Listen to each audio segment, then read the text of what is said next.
Olá galera, tudo bem? Bom, a gente vai dar prosseguimento na nossa aula e a gente vai começar conteúdo novo hoje. A gente vai falar sobre hidrografia. Como o próprio nome já diz, é o estudo, né, relacionado a qualquer conteúdo de água no planeta. Então a gente vai ver os rios, principalmente as bacias hidrográficas, os rios, oceanos, os mares, e além de analisar todo o uso desse conteúdo da água em si pelo ser humano. Então, o ser humano, quais são as formas de uso, as degradações do que o ser humano está fazendo a partir desse recurso natural. Tudo bem? Bom, e para começar, a gente entra num ponto bem basiquinho, acho que a maioria já viu em ensinos anteriores, ensino médio, ensino fundamental, que é o ciclo da água. A água basicamente a gente tem 1,3 bilhões de metros cúbicos de água no mundo, então é muita coisa. E simplesmente, basicamente, é um sistema fechado, então a gente não se perde essa água. Essa água sempre vai ser essa mesma quantidade. Então, 1,3 bilhões de metros cúbicos no mundo. E por que não se perde essa água? Porque não tem como ela sair do planeta, então ela permanece aqui ou nos seus devidos estados, ou no estado líquido, ou no estado sólido, ou no estado gasoso. Então sempre ela vai permanecer aqui. E isso é o que a gente até se questiona se ela é um recurso renovável. Então, um recurso renovável é um recurso que sempre tem um ciclo. Então, ele sempre vai ter um ponto de uso e sempre esse recurso ele vai se renovar para principalmente para o ser humano se utilizar. Um exemplo, por exemplo, de um recurso que não é renovável é o petróleo. O petróleo, ele há milhões de anos atrás, ele começou a ser produzido a partir de compostos, matéria morta, né? Principalmente de animais, dos dinossauros, etc. Milhões de anos depois, a partir de pressão, a partir de calor, se formou o petróleo que a gente tem hoje. Só que não é um recurso não renovável. Por quê? Porque ele demora tanto tempo para se formar. Então, basicamente, o petróleo se produziu em 65 milhões de anos. Então, ele demora tanto para se produzir de novo que ele é considerado um recurso não renovável. A água já é considerado um recurso renovável. Então, sempre que se perguntar, a água é um recurso renovável, porque esse ciclo que a gente vai ver, ele sempre está se renovando. O grande X da questão desse recurso renovável é a questão da utilização da água pelo ser humano. Então a gente vai estudar que às vezes o recurso ele é renovável, a água ela é renovável, lógico, mas o ser humano ele usa a água tão rapidamente que não dá tempo desse recurso se renovar. Tudo bem? Então vamos lá. Aqui está basicamente o ciclo da água. Então esse ciclo eu acabei de falar. Então a gente vai ter. Então a gente tem lá o primeiro ponto. Vamos começar ali pelo oceano. Você tem a água do oceano, que é água salgada. Essa água ela vai evaporar, então ela tem esse processo de evaporação e vai formar nuvens. Essas nuvens vão para onde? Um pouco ela vai precipitar, ou seja, ela vai cair em forma de chuva no próprio oceano, e uma grande parte ela vai para o continente. Então ela adentra o continente. Adentrando o continente, ela também vai precipitar. Precipitando, no caso é a chuva, ela pode cair tanto em forma sólida, né? Tanto em forma líquida, perdão, que é a chuva, quanto em forma sólida, que é a neve ou o granizo. Quando ela precipita, ela vai ter dois caminhos. Ou ela vai percorrer leitos de rios, então leitos de rios, etc. Ou ela vai infiltrar o solo. Se ela percorrer os leitos dos rios, ela vai acabar dando aonde? De volta no oceano. E assim vai começar o ciclo de novo. Caso ela infiltre no solo, também vai ocorrer o mesmo processo. Ela vai infiltrar, vai para os lençóis freáticos ou para as águas subterrâneas, e a partir dali ela vai até chegar no oceano de fato. Bem, lógico, tem alguns outros processos de evaporação também, além desse do oceano, como o próprio rio ele pode evaporar também. As plantas têm o processo de evaporação também. A gente mesmo, a gente também está constantemente evaporando líquido pelo suor, por exemplo. E lógico que é uma quantidade muito menor. Mas também pode ter essa precipitação. Então é sempre esse ciclo. Então evapora, se precipita, e aí ou vai percorrer os rios ou vai infiltrar o solo. Tudo bem? E aí entra a questão assim, esse ciclo é um ciclo renovável, sempre vai ocorrer isso. O que está desequilibrando esse ciclo? Na verdade, dois pontos. Esse que eu citei, que a gente vai ver mais para frente, que é o uso é, bem errado, de forma bem errada pelo ser humano, e também consequentemente, por fatores humanos, o aquecimento global. Então, o aquecimento global, também que forma esse desequilíbrio no ciclo das águas, também está afetando o modo que esse ciclo está funcionando, vamos dizer assim. Então, às vezes, a gente a água do oceano evapora, e pelo aquecimento global ele não vai chegar no continente, ele já precipita uma grande quantidade no próprio oceano, ou basicamente ali na região litorânea. Então ele não chega tanto mais ao meio do oceano. Então tudo isso é um dos problemas do aquecimento global, tudo bem? E aí a, o, ao O problema de fato é que algumas regiões vão ficar com escassez de água. Tudo bem? Mas como que essa água é distribuída? Então a gente viu o ciclo, né? Esse ciclo que eu falei, da evaporação, da precipitação, da infiltração. Mas como que ela é distribuída essa água no mundo? Como eu falei, a água tem 1,3 bilhões de metros cúbicos de água no mundo. Como que ela é dividida? 97,5 é água salgada. Então a gente vai ter água nos oceanos, lagos salgados, até mesmo geleiras salgadas, mas principalmente em lagos salgados e principalmente, né, no oceano. Então você vai ter 97% de toda a água no mundo é salgada. Ou seja, é completamente não tem uso doméstico. Então o ser humano não consegue principalmente beber essa água. O que acontece? Tem alguns processos hoje em dia que fazem que é a dessalinização, que eles pegam essa água do oceano e a partir de processos, né, processos industriais, eles retiram essa salinização da água. Então fica meio que apta para o consumo humano. O que acontece com esse processo? Ele é extremamente caro, então ele é muito caro e complexo. Então ele é caro e complexo, extremamente caro. Por isso que poucos países fazem esse processo. Só países assim de extrema que não tem água mesmo, assim, países do Oriente Médio que fazem esse processo, porque não tem água mesmo, porque é muito caro. E principalmente os países mais ricos da região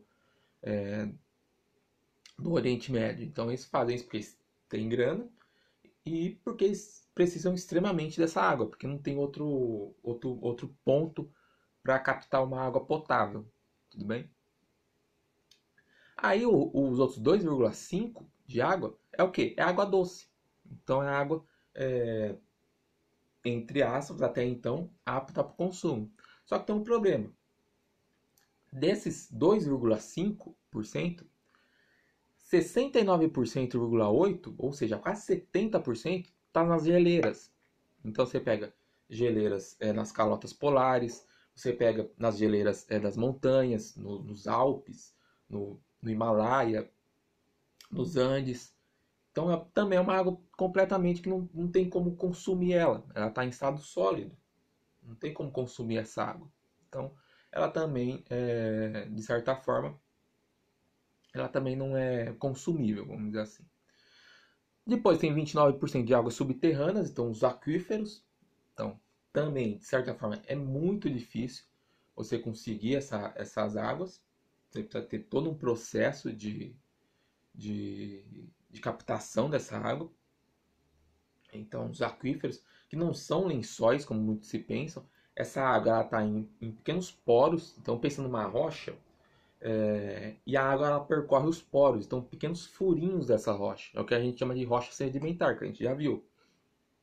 E a água vai percorrer esses furos. Então ela não é um lençol ou um lençol subterrâneo. Ela está presente nesses pequenos buraquinhos das rochas sedimentares. Então também, de certa forma, também não é tão consumível, porque é muito difícil o processo de você captar. Tem que ter todo um mecanismo para você retirar essa água do subsolo, tudo bem? Da área subterrânea. E depois chega ao ponto que é o que nos interessa, que é a água, que é a principal fonte de água do ser humano, que é o 0,3%, que é o quê? As águas dos rios. Então, a principal fonte de água do ser humano, que ele consome, está nesse 0,3%. Então, assim, pouco referente ao resto da porcentagem, só que assim, é consumível. Esse tanto de 0,3% é um número viável para o ser humano consumir. O que está interferindo muito nessa questão? É a questão do mau uso dessa água. Então, desperdício, alguns processos que a gente vai ver, como a agropecuária, a indústria, que gasta muita água. Então, esse é o grande problema. Para o consumo humano, esse 0,3 é totalmente viável. Então, você olha-se e pensa que é pouco, mas é bastante para o consumo humano. Tudo bem? Aqui do lado tem aqui embaixo, né? Tem um gráfico, né, mostrando, para ter um pouquinho mais de noção, a quantidade, né? Então, vocês veem, ó, quase 98% é água salgada, 2,5% água doce, então já vê a proporção desses 2,5%, quase 70% é água em geleira, então completamente inviável de consumo, 29% subterrâneas, e só um tracinho ali, ó, as águas de rios, e depois um 0,9% também, que águas pode ser outros processos também, como plantas, evaporação, etc.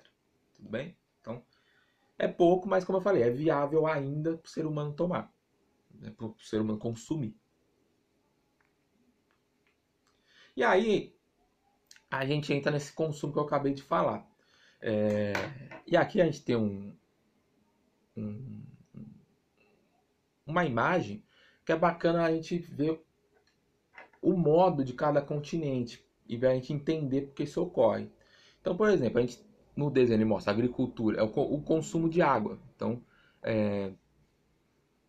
coloca ali o consumo anual de pessoas por metros cúbicos, então, a quantidade de água que consome. Então a gente está vendo, ó, o roxo é a agricultura, então a água que a agricultura consome, o laranja, o vermelho a indústria e o amarelo o uso doméstico. Então o uso que a gente faz na nossa casa, tomar banho, escovar os dentes, cozinhar e etc. O que a gente percebe muito nessa imagem? Que a gente pega, por exemplo, duas regiões, que é a região da América do Norte, a região da Oceania e a região da Ásia, elas são muito fortes na agricultura. E principalmente na América do Norte, impulsionada por quem? Pelos Estados Unidos. Os Estados Unidos é muito forte na agricultura. Aí a gente pega na questão da indústria. Então a gente pega, por exemplo, a Europa e a América do Norte tem um grande consumo na indústria de água. Por que isso ocorre? Porque são países industrializados. Então são países muito industrializados. Em comparação, a gente vê a América do Sul, que é nosso continente, é pífio a quantidade da indústria de consumo de água, a África também e a Ásia também. Então esses dois pontos, Europa e América do Norte, tem grande consumo de água na indústria, por quê? Por causa da industrialização. Países da América do Sul e da África não são industrializados. Então por isso que tem esse grande problema. E o uso doméstico quase que meio que se iguala, né, um ao outro. Tirando a África e a Ásia que puxam um pouquinho mais para baixo, né, o uso doméstico, os outros continentes meio que se igualam. Então você tem a América do Norte, consome também basicamente igual a Oceania, igual a Europa, igual a América do Sul também. Tudo bem? Mas a grande questão nesse desenho é mostrar a questão da agricultura e a questão principalmente da indústria. Porque Europa e América do Norte têm um grande consumo de água na indústria. Por quê? São países industrializados. Tudo bem?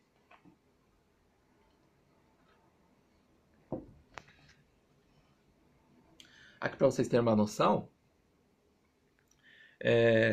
a quantidade de água que se utiliza para você produzir 1 quilo de alimento. Então, por exemplo, ó, um boi, 1 quilo de carne de boi, ele consome 15 mil litros de água. Então você imagina, 1 quilo, apenas 1 quilo de carne, ele consome, para se produzir essa carne, 15 mil litros de água. Então você pensa um boi todo, que pesa aí uma arroba, por exemplo, o quanto que ele vai consumir. Ele consome muito mais de 15 mil litros de água. Ah, mas por aonde que está? O boi ele bebe? Não. O boi, um dos alimentos principais do, do, da criação do boi é a soja. Então, o boi ele consome muita soja. Então o que vai acontecer? Vai se utilizar muita água na plantação de soja para dar alimento para o boi. Tudo bem? Então, é o que mais consome. A gente tem outros pontos também. A ave também, 1 quilo de carne de ave se utiliza 3.500 litros de água. E assim por diante. A soja ali, ó, 500 litros de água. A batata, na verdade, né? 500 litros de água e assim por diante. Então você vê o consumo. Até por isso, muita gente fala que seria muito, muito interessante o ser humano reduzir o consumo de carne. Por quê? Porque é o que a gente está vendo, é disparadamente a produção que mais se utiliza a água para se produzir de fato. Tudo bem? E um uso indiscriminado dessa água, um dos exemplos, é o Mar de Aral. O Mar de Aral, ele fica no Cazaquistão, então ele fica bem na Ásia Central ali. E ali por volta de 1957, ele é um lago, apesar que ele tem esse nome, né, mar, mas ele é um lago. E começaram a se retirar a água desse lago para uma plantação de algodão que tinha do lado. Então eles começaram, por meio da irrigação, retirar a água desse lago para irrigar essa plantação de algodão. O que aconteceu? Entra naquele processo que eu falei lá, ó, o ciclo da água. O ciclo ele se renova. Só que se você usar indiscriminadamente a água, não vai ter jeito. O que aconteceu? Esse mar começou a esse lago, né, começou a secar. Então você vê o desenho em cima, ó, 57. Em 84 ele já tinha perdido uma grande quantidade. Em 2001, olha o quanto que ele já tinha perdido. Essas imagens do lado são imagens reais de satélites. Então vocês vêem o primeiro desenho, o tamanho que ele tinha. O segundo, já um tamanho menor. E o terceiro, ó, apenas fragmentos de água. Porque o uso indiscriminado dessa água. Se vocês jogarem no Google, o Mar de Aral, vocês vão ver que no fundo, vocês vão ver que apareceram, né, entre aspas, mas você vê imagens de embarcações que afundaram E por causa dessa escassez de água, deu para ver essa embarcação. Então, dezenas de embarcações e etc. Então, joga no Google aí, Mar de Aral. Vocês vão ver essas imagens. É bem impressionante. Então, esse é um dos exemplos. A gente tem outros vários exemplos na China, até mesmo do Brasil. Eu vou comentar com você em aulas posteriores sobre o Rio São Francisco, a transposição do Rio São Francisco, que pode também ocasionar um processo igual a esse. Então a gente vai comentar mais para frente. Mas é o uso indiscriminado da água. Tudo bem? E aqui, ó, a disponibilidade de água, né? Então a gente vê as regiões mais amareladas, com cores mais quentes, são regiões que estão com escassez de água. E regiões com cores mais frias, azul, verde, é regiões com uma grande quantidade de água. Então a gente vê, por exemplo, o continente europeu, ele tem um grande déficit de água. Por quê? Porque ele é um continente pequeno, tem poucos rios, e de certa forma uma grande população, apesar que nos últimos anos vem diminuindo, mas com uma grande população. O Brasil, ó, a gente já tem, o Brasil é o país que tem a maior quantidade de água doce no mundo. Então você vê que já tem uma grande quantidade. Então você vê o desenho dessa disponibilidade de água. Os Estados Unidos também, o Canadá também tem uma grande disponibilidade de água. Regiões da África ali no deserto do Saara, mas aí é muito mais pela região, que é uma região totalmente desértica. Então você já tem uma escassez de água. Mas o interessante é mostrar a Europa, que é uma questão mais de quantidade de população, o uso da água, que a Europa foi um dos primeiros continentes que se industrializaram, a quantidade de população, o tamanho do continente e o baixo número de rios. Tudo bem? E aí a gente entra numa escassez absoluta, último ponto aqui da aula, uma escassez absoluta e relativa. Qual que é a diferença entre os dois? E é bem simples assim o conceito. A escassez absoluta é quando você não tem água totalmente. Então você pega lá uma região, aquela água vai acabar completamente ali. Então você não vai ter água. De nenhuma forma você vai ter água. Então, regiões, por exemplo, desérticas, eles têm escassez absoluta. Aí não tem água. Ele é diferente da escassez relativa. A escassez relativa é uma escassez que você tem água, mas ela é imprópria para o consumo. Geralmente é uma água poluída. Então a gente tem muitas regiões, se a gente for pensar até no Brasil mesmo, que você tem água, só que são águas não potáveis. Então você não consegue tomar ela. Por quê? Porque ela está poluída. Tudo bem? Então essa é a diferença. Escassez absoluta. Não tem nenhuma água. Escassez relativa tem água, mas é imprópria para o consumo. Ok? Vamos para um exercício agora. Exercício do Enem. Opa. Segundo uma organização mundial, estudos ambientais em 2025, 2 em cada 3 pessoas viverão em situações de carência de água, caso não haja mudanças no padrão atual de consumo do produto. Uma alternativa adequada e viável para prevenir a escassez, considerando-se a disponibilidade global, seria a letra correta, a letra A, que é desenvolver processos de reutilização de água. Isso é basicamente o principal ponto. A gente consome muita água, a gente não reutiliza essa água, e reutilizar é extremamente importante para outros processos. Então esse é o principal ponto do você começar a fazer estudos. Só situando as outras alternativas, por que não seria? Por exemplo, explorar leitos de águas subterrâneas. É muito difícil, como eu falei já na aula. Ampliar a oferta de água captando de outros rios. Você trocaria 6 por meia dúzia. Você teria escassez no rio e acabaria a água daquele rio, você ia para outro rio.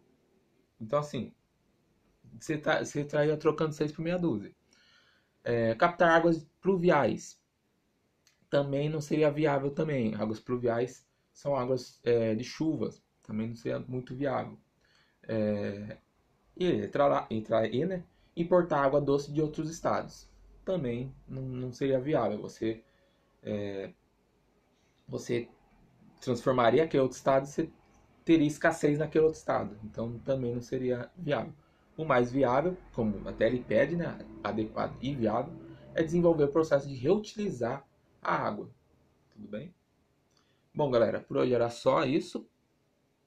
Qualquer coisa me chamem aí no Facebook. Um abraço, se cuidem.